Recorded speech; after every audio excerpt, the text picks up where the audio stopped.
You have questions, we have answers. This is Jane Muller. And this is Ken Muller. Welcome to our show, all about real estate with Ken and Jane. Well, Jane, today's topic is going to be appraisals in view of the this current seller's market and also in consideration of the recent NJAR settlement decision. We thought it's a good time to bring up the status of real estate appraisals in New Jersey. And to do that, we have with us as our guest an appraiser. His name is Steve Capella. Steve, welcome to our show. Welcome. Thank you for the invite. Yeah, I know Steve back long time ago. My first one was the house in Cross Point. Okay. I couldn't sleep the night before. I didn't know what to expect. That was the first listing. And I met you. I tried to be sweet. I tried to be nice. But you were super nice. I have to say, I'm really appreciate that. Yeah, very nice. That was a long time ago, 14 years ago. Yeah, that's the first time. So, Steve, just give us briefly for the listeners your bio, how long you've been an appraiser, and give your contact info in case anybody needs to reach out to you for an appraisal. Sure. So I'm one of the old timers. I started in 1984, so coming up on 40 years this year, full-time appraising residential real estate. My phone number is 732-407-1929. Okay, cool. Wonderful. Yeah. Yes. So since this is for a general audience, let's talk about the overall appraisal process, what's involved in the appraisal, just kind of do a recap on the different types of appraisals, how the orders come in, how you go about appraising a property. And then the latter part of the show, we're going to talk about the appraisals in the current market, with people waiving the appraisal. So let's just start with an overview, please, on the appraisals. Sure, Ken. So an appraisal is just an estimate of value. And so that's the appraiser's job, is to interpret the market and based upon what he sees in the marketplace to give an estimate of value. What's a reasonable estimate of what this property is worth that day? So we have different ways to get clients. A lot of the work is what we call origination work that comes from lenders. That could be for purchases or for refinances. I also do work for estates. If someone is passed and the family needs to get an appraisal for tax purposes or for divorce to establish the value of the home. So those are some ways that we get our work. And then the appraisal itself, typically involves an inspection of the property so we can see what's there, what's the condition, what are the features. And once we complete that, then we go do our market research and we look at what similar properties in the area have sold for, and we make a comparison. So that's one approach to value. That's the most common approach. It's typically called direct sales comparison approach. Okay. And I think there's a good question to ask, which there might be some confusion by the general listeners and also a lot of times with sellers. The value given to a home, let's say certain homes, they may have a brand new roof, a new HVAC system. How are those types of improvements or things treated from an appraiser's viewpoint? So we look at the overall condition of the property. So it is important to note all those features. And a lot of times the agent will point them out.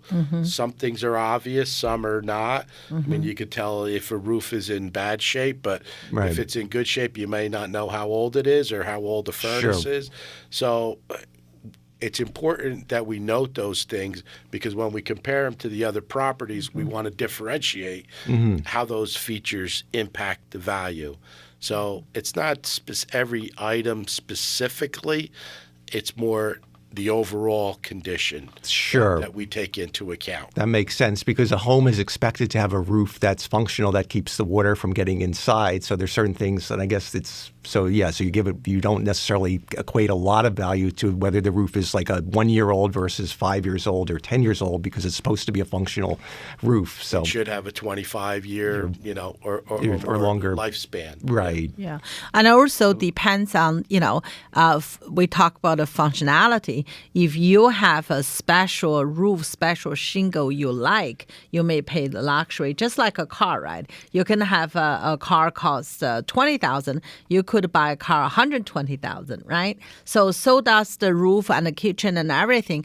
And from the appraisal point of view, it seems to me it's more on the functional side. You will give the value, the credit to it, but it's really not on how luxury item. Or not on the owner put it materials on. side. I think Yeah. what Jane is saying is Yeah. more, you look at more the nuts and bolts of the size, the square footage, the land area, as opposed to if somebody, let's say, has a special door or gold-plated doorknobs, for example, which some people may have, or they put a certain type of material, or they have a solid, like entrance door, solid wood, elaborate, maybe a few $1,000, Maybe double, $10,000, $20,000, $30,000 Yeah. So things door. like that, I think a lot of times in the minds of sellers, even when they go to listings, they think, oh, my house is worth X amount of dollars more because I have all these intrinsic personal upgrades, but they don't necessarily realize that in the general public's view and the appraiser's view that it doesn't necessarily equate dollar for dollar to increased home value.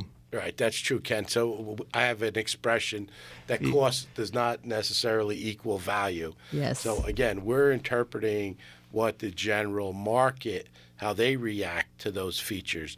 So of course we do consider the overall quality.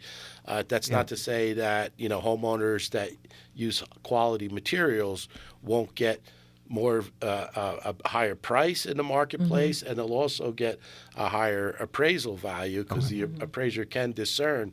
But there's something called a super adequacy, is when you go too far, and if it's more of a personal preference that's not widely accepted or widely desired by the market, that's when you start to fall in that area where you're really not going to get a return when you go, above and beyond what the typical buyer is looking for.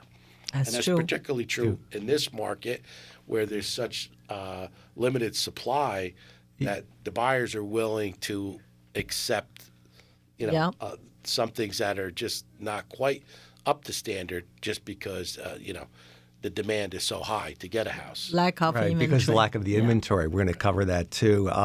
Let's also talk about how in this current market, there's also something called drive-by appraisals, desktop appraisals.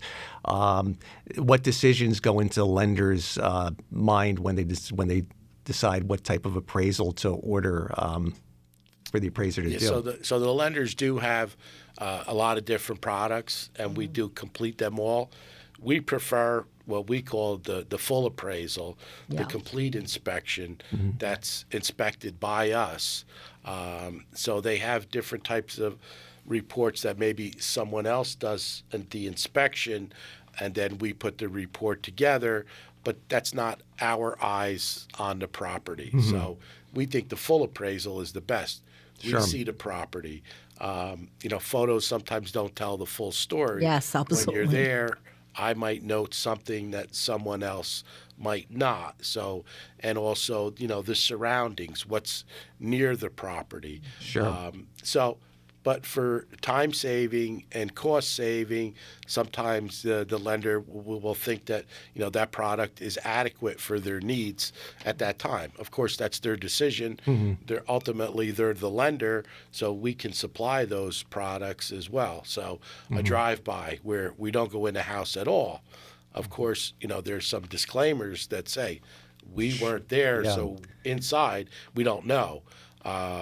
And then, like I said, those are hybrid type of appraisals where somebody else inspects it, and then we do the market research and put the report together.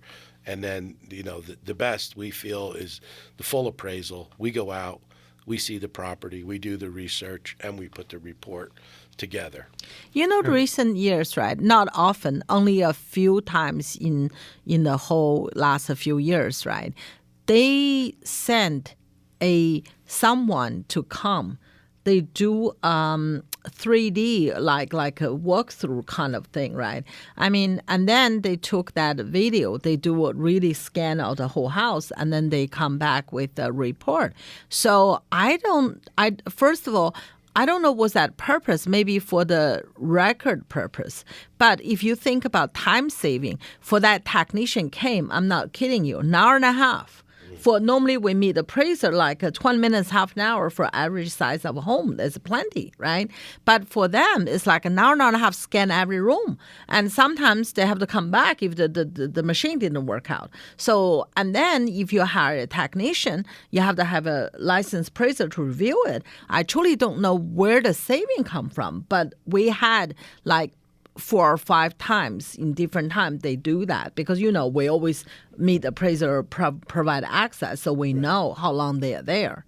So that's really strange, to me. And there's no better substitute than having the actual appraiser physically there because your eyes and physically being there is still better than a scanner going around because they could still miss something or it could be very quick and they don't notice there's an issue with the room or the basement or a leak somewhere or something that your eyes would pick up because you're going to look at each room physically. And not only that, Ken, I'm worried is like the technician do that and then the appraiser, whoever wrote the report, could be out of the area. They look at things they put probably not typical in their neighborhood. Oh, and then also then the value maybe they from high end or or the price wise. I mean, high market or lower market. So that's gonna affect the report, the quality of the appraisal report. But also the neighborhood, they're not they're not capturing the local neighborhood where the appraiser, if you went there, you'd look around the neighborhood and you might pick up things about what's bordering the house, what's around the corner from the house. Maybe it's in proximity. Is there an industrial area? I mean, these could be things that could affect the appraisal value. So if they're having a technician just go in there and just picture the inside of the house, picture the outside of the house and not give you you don't have the full picture. Yeah, that's strange. I mean, not often. It's always good to have the local expert. Yeah. Technology advances are great, but they do have to be applied properly. So there can be, time savings and cost savings and efficiencies without question. But again, they have to be applied properly. Just like with a realtor, you're always better if you use somebody that's local that knows the market. They know, how the market players are going to react for that. Same thing with an appraiser. He knows the nuance of the neighborhoods. He knows if this part of the neighborhood is, could be close to something that's detrimental, whether it's industrial or landfill or another influence. If he doesn't visit the property and he's not from the area, he may not pick it up. There's Google Maps and all that, but again, we believe there's really no substitute for the actual physical inspection by an appraiser that's familiar with the area. Totally agree. 100%. Now here's a little sidebar question, just out of my own curiosity. If there's a neighboring home that's in very poor condition, like but the rest of the neighborhood is relatively well maintained, does a neighboring property that borders the subject property, will that affect the appraisal in any way, assuming that the subject property is upkept very well on the outside? It can. I mean, usually there's local codes and local ordinance that, they may be able to have some sway or influence to make sure that they bring that property up to code. So that's not something that we see that frequently that would be an issue. I mean, typically it's the overall neighborhood. But if there's an adjoining property that has a use that's, that's or if it has like a health or something. Ken, I really, I can tell you that was totally unrelated to real estate, right? No. But and I read something on the newspaper somewhere. The news was saying something like, say, if I go out with someone, a girlfriend per se, is less attractive. And make me more attractive. If I go out with a really stunning model, make me like more horrified when the people see me. So, I mean, to your point, Ken, if next door is really bad, right, they could work out both ways. If the neighborhood is fantastic, only the one neighbor is bad, they may make the subject standing out and say, look how beautiful it is. Look at the lawn, so beautiful. Let's compare with next door. You could hurt you or could add benefit to you, right? I mean, it's all comparison, right? And we always go, everything is case by case. Yeah. It's the neighborhood is important. If the whole neighborhood is, If you're like the one house and the whole neighborhood has foreclosures and is falling apart, then it could. They know there's a good deal to be picked up soon. There you go. Yeah. All right. Well, it's a good time for a break. We're going to take a break. We'll be right back after these messages. All right. Welcome back to our show. We're joined today with Steve Capella. He's an appraiser. Steve, why don't you give your contact number once again for the listeners? Sure. 732-407-1929. If you have any appraisal questions or issues or needs. And again, that Steve does residential appraisals, which could also involve if you need an appraisal for an estate valuation or if there's a divorce or some other matter, you're more than qualified to lend your hand for that. Very good. So we covered the overview of appraisals and what goes into the appraisal that kind of gave us a good understanding of the process. Now we want to shift more towards the current market conditions. As everyone knows, it's a seller's market. It's been a seller's market for quite a while now. So we're seeing, at least Jane is seeing with her listings, we're seeing a lot of bids coming in at or above the list price, and along with that, there's a lot of contingencies a lot of rights that the buyers are giving up, which includes oftentimes waiving the appraisal contingency. So that's something that's hot now, and also there was the NAR, National Association of Realtors, settlement agreement, and if that's approved by the court, that could result in more buyers having to pay for their buyer agents. I mean, we're not sure how it's going to settle. I mean, list agents would still have the right to offer the sellers to contribute to the co-broker, but and if that's the case, then there's speculation that as a means for the buyers to pay the buyer agents, they're going to create a seller's concession, which would elevate the purchase price, and then you put in the buyer's commission. And then, so in the seller's market. The thing is, Ken, I'm sorry to interrupt. I think the main thing is may affect appraisal is in the near future. Some maybe had that buyer commission included. Say, for example, the house sold 500, right?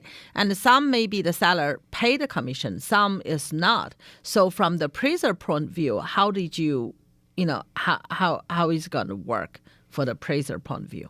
So this is all up in the air still. Yeah. And virtually everyone that you talk to really doesn't know how everything is going to shake out. Yeah. But as a general rule, anytime that the seller has a concession, basically a contribution, towards the transaction, that's something that we have to consider. How does that impact? A classic one is if they can include all the furnishings. Well, we don't. We're not valuing the furnishings, so we're just looking at the real estate. Or if there's, some transactions have a gift of equity. Well, that's not reflected in the value. Yes. So the purchase price could be artificially high. So anytime a seller gives something away as part of the transaction, the appraiser has to take that into consideration. So it may or may not appraise for the price that the transaction price. But to follow up on that, so if the price is $500,000, but that includes a $10,000 concession, so really because of the, let's say, seller's concession towards buyer's closing costs, so you consider for the appraisal purposes, you look at the $500,000 as the value that for the lender that the property needs to appraise at for it to be appraised at value. You don't deduct the concession, right? As we understand it. So we're really looking at what's the value of the property of the real estate upon what the market is telling us. So those things. So the contract price almost irrelevant from that, kind of irrelevant. Independent. From that. Yeah. It is. It is independent. Yeah, it's independent. Yeah. Of that. Mm-hmm. Right. So that's going to be interesting. Even you said you need to look at a comparison, right? In the very near future, two house sell 500. One could be seller paid commission because you wouldn't know because MLS you can't market. Some could be the contract price close 500, but the buyer additional paid their agent.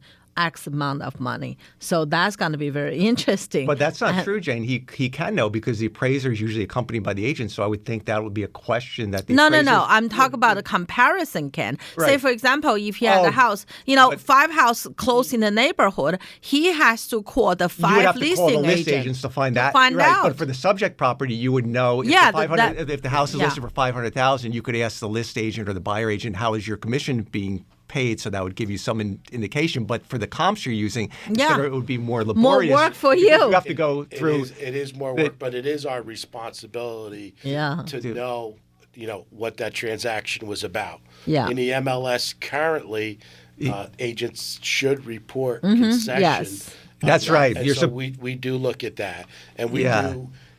By practice, we do talk to a lot of agents. I often get a course. Even on the comps. Yes, I often get a course for the comps, In this market, so we typically look at closed sales, but we also looked at active and under contract. And we always call on the under contract sales because we need to know what they sold for. Because as you mentioned earlier, Ken, somebody could list a house for $499. It's not uncommon that today that house will sell for $50,000 or $100,000 above that. So we really want to know that, and that is part of our job, is to find out what went into that transaction, not only for the subject but for the comps. I think it's really, sometimes I get a little bit confused, Steve.